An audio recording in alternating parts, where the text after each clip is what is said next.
Yes, Fadi TV jimbaniriza kadde kano mwasi muli mutya ngenda kubasaba musubscribing ate munyigene kale Fadi TV Fadi Yogi News KB TV Kosanik RTV Uganda na YouTube channel zo muzifollowing zonna temujja kubanga mwegisa kubanga mpane updates eziba zitambula okwetolebwa nga Uganda buli lunaku olukya ngenda kusaba ka video kano kampere like ado salinga oji following Sheebah Azadde baby boy ngina kuba nkutusako information gigamu mawuli agatambula akade kano kumetimba kano era nga kabako yomu kwa bakoze ki abakonfaminzi amawuli ganjike kabako yaliko ko mu group ya Sheebah iya tiene simanyo bakyalimu oba yavaamu era nga kabako yakonfaminza amawuli gano gagamba nti Sheebah asobola okubanga munange azaala omwana obulenzi bamutumye Amiru omwana bamutumye Amiru Sheebah gwakoze ki gwazadde wabula omusajja yazaala mu Sheebah omwana oba yamufunisa olubuto amawulire gaali nga galaga nti munnange musajja mufumbo era Sheebah amuliko n'omukyala omulala bali ku competition era audio yafuluma ng'omukyala alabula Sheebah okwesonyiwa bbaawe omwami oyo baabo naawulira ebigenda okubanga bikomekeera jjukira omusajja alina omukyala alina n'abaana already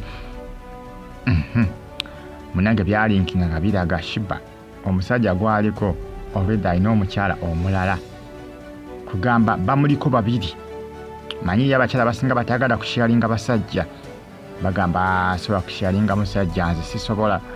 Sheebah munange abasinga bagamba nti gwe gwani gwagamba nti tusobola kusharinga musajja yuge gwani agamba nti tosobola kubeera side chick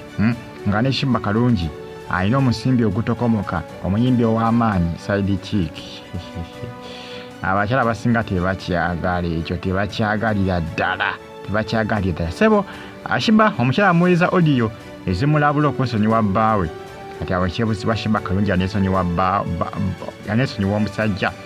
oba nedda anaamwesonyiwa oba nedda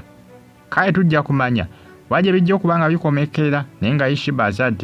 azadde omwana obw'obulenzi amanyikiddwa nga Amiru tetumanyi omusajja sisubira nti ayinza okwegaana n'omwana oyo bw'abanga omwana wuwe nga information we yalinkinga omanyi tikinabakakasibwa nti oba oyo taata w'omwana omutuufu kubanga omusajja naye ajja abeeranga n'abakyala bangi twamulabako ne Shozeni Beki ne Jasmine oyinza okwesanga Justin yeekubya bwekubya nabo bifaananyi naye kisoboka kibategeeza nti tewali ewamanyi taata w'omwana wa Sheebah gwazadde olwaleero kubanga yayinza okuba Justin omusajja nga Justin kubanga abantu bangi bazeekubyanga nabo ebifaananyi ba Jasmine bona yeekubyako nabo ebifaananyi bagundi ba Spice Diana ba Shozeni Beki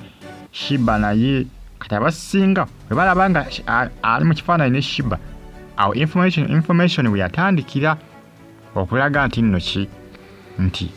omwana Sheebah gwalina mu lubuto nti olubuto Sheebah lwalina lwa musajja oyo ndi kyakakasibwa nti oba bbaawe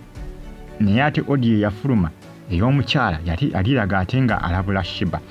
omukyala ndowooza naye byamutabula biyinza okuba ebituufu n'obutaba bituufu kubanga esinga okubanga kinneewuunyisa n'okubanga kintabula omukyala okubanga yaweereza Sheebah audio emukanga okwesonyiwa bbaawe omukyala w'oyo omwami gwe mbagamba oyo obalumiza okuba nti nno ye bba wa Sheebah nti era yakola ki yamufunisa olubuto akati awo byantabulira ate ng'omusajja zinga yeekubya n'abantu bangi ebifaananyi ba Jasmine baani kakati nzi kusanga Sheebah naye yeekubya Justin bwekubya naye ekifaananyi naye kisoboka naye ate lwaki omukyala yamukubira yamuweereza audio eza WhatsApp ng'amulabula okwesonyiwa bbaawe omukyala w'omwami oyo omukyala byamutabula nga tamanyi kituufu oba bituufu ng'oyo bba wa Sheebah era itaata w'omwana ono munange bye bitambula akadde kano abali Canada mutonto mbeebaza abali Saudi Arabia abali mu ggwanga Uganda abagamba nti analytics zange zindaga nti Saudi basinga okubanga bafollowinga Fadi TV ngeri okubanga mugi followinga abali mu United States abali mu UK mu Canada mu Toronto mbebaza ne bagamba nti muli bakabi nnyo okubanga mugifollowinga. America University of Chicago mikwano gyange abali awo mu America mbeebaza ne bagamba nti muli b'amaanyi okubanga mukyekumirako munange ensonga zeezo twins tulabe Sheebah omukyala yamuweereza audio ku WhatsApp nga mukangatiisa ebintu byali bya ddala oba omukyala naye yatabulwa kubanga ozikosanga n'omukyala yatabulwa nga ffe twatabulwa ku social media nga yalowooza nti omusajja we waliwo ekigenda makaso wakati we ne Sheebah ng'oba oli awo omusajja yeekubya bifaananyi na Sheebah kalungi kisoboka okubanga si bbaawo nga tiwali amanyi taata w'omwana oyo nekikisoboka Sheebah asobola bikweka nitabimanyaako wadde n'okubimanya kugamba kiri awo omusajja ayinza okuba taata w'omwana oba obutaba kubanga nze obintabulira lwaki azenga yekubya n'abantu bangi bifaananyi katugambe nti ne bajazimiri banafuna embuto nti zijja kuba zize bakyeze ne beki baani waliwo ekitagatta wano waliwo ekitagatta naye nga omwana yamuzadde bulungi baby boy Amiri Kabako yakonfamize ku social media andoze jukira magambe Kabako yali kukwewa Sheebah kalungi bamukwano nnyo nendooza mu group yavaayo eya TNS team no sleep Kabako yavaayo essaawa zino ndowooza oba oliawo naye nga bakyali babade bakyali baseera bakyali bamukwano nnyo mwongera okubanga munfollowinga amawulire mpanago sigala ng'ogisubscribingako onyige kade ebifaananyi bya bibidooza mu birengera ka baby boy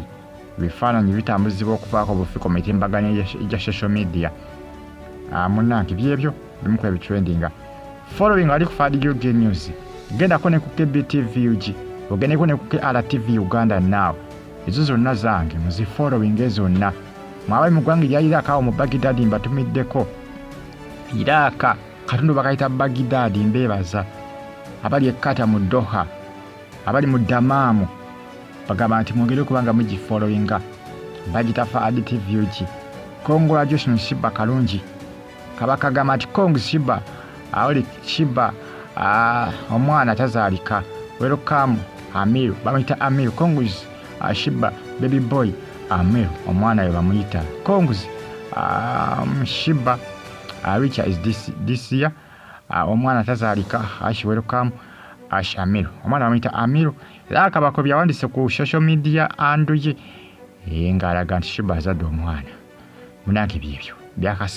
byakasiddwa dda Sheebah Azadde si byawolokoso bintu bya ddala kasita Kabako akonfamize awo nange nengamba nti ebintu birikwala bino subscribing sikala nga ofollowinga Ayogedde TV UG mwera